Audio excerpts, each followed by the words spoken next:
Bon, comme on a dit dans la dernière vidéo, qu'il y a beaucoup de branches infinies pour une courbe représentative d'une fonction. On commence par le premier cas d'une branche infinie. Alors, en total, il y a deux nombres de branches infinies.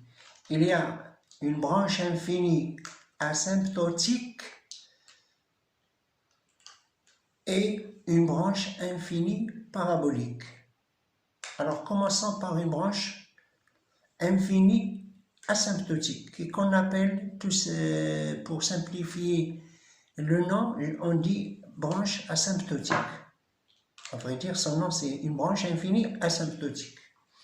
Alors, branche asymptotique. Quand est-ce que la courbe aura une branche infinie asymptotique?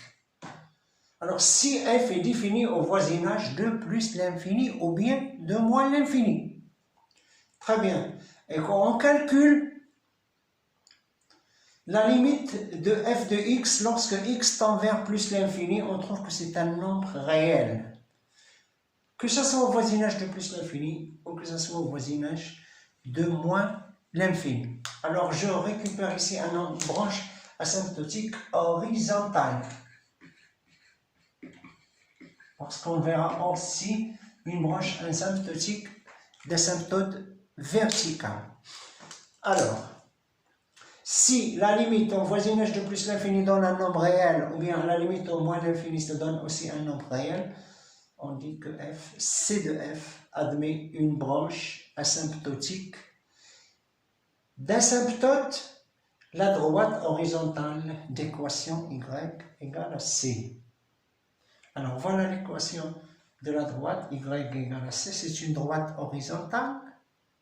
Y égale à 2 par exemple, j'ai pris ici, voilà l'axe des abscisses.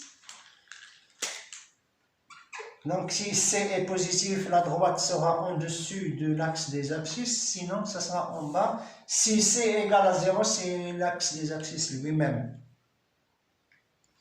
Alors regardez ici, je prends x ici. Voilà f de x. D'accord? Ça c'est f de x. Parce que ça c'est la courbe de f.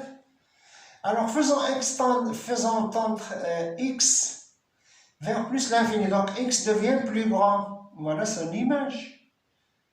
Il diminue.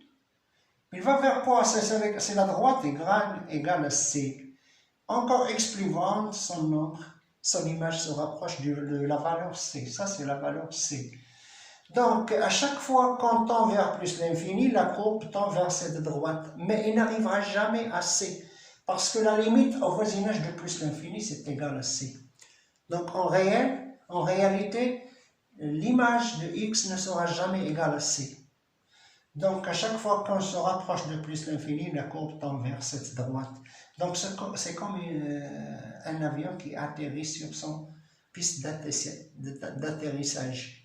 Donc, cette partie, cette terminaison, c'est la fin de cette courbe qui s'appelle une branche asymptotique. Et la droite y égale à c, ça s'appelle son asymptote. D'accord?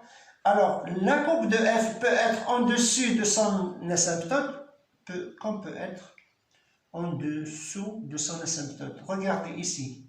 Aussi, pour cette courbe, là c'est une courbe, là c'est une autre courbe. Voilà pour cette courbe, pour cette fonction l'image de x.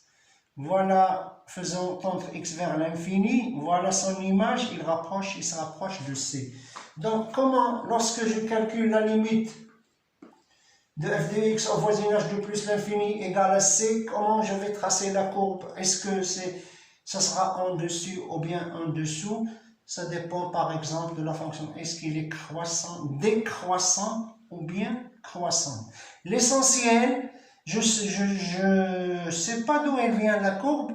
Ce résultat-là me dit que la courbe va atterrir sur cette droite. Il ne coupera jamais, mais il se rapproche de plus en plus vers son asymptote, que ce soit la fonction décroissante ou bien dans le cas où f est décroissant.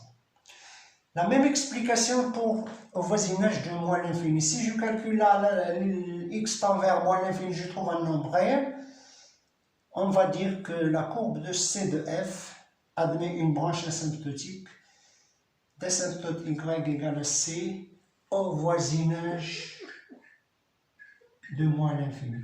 Premier cas, je vais dire au voisinage de plus l'infini. Maintenant, je vais dire, il faut continuer la phrase.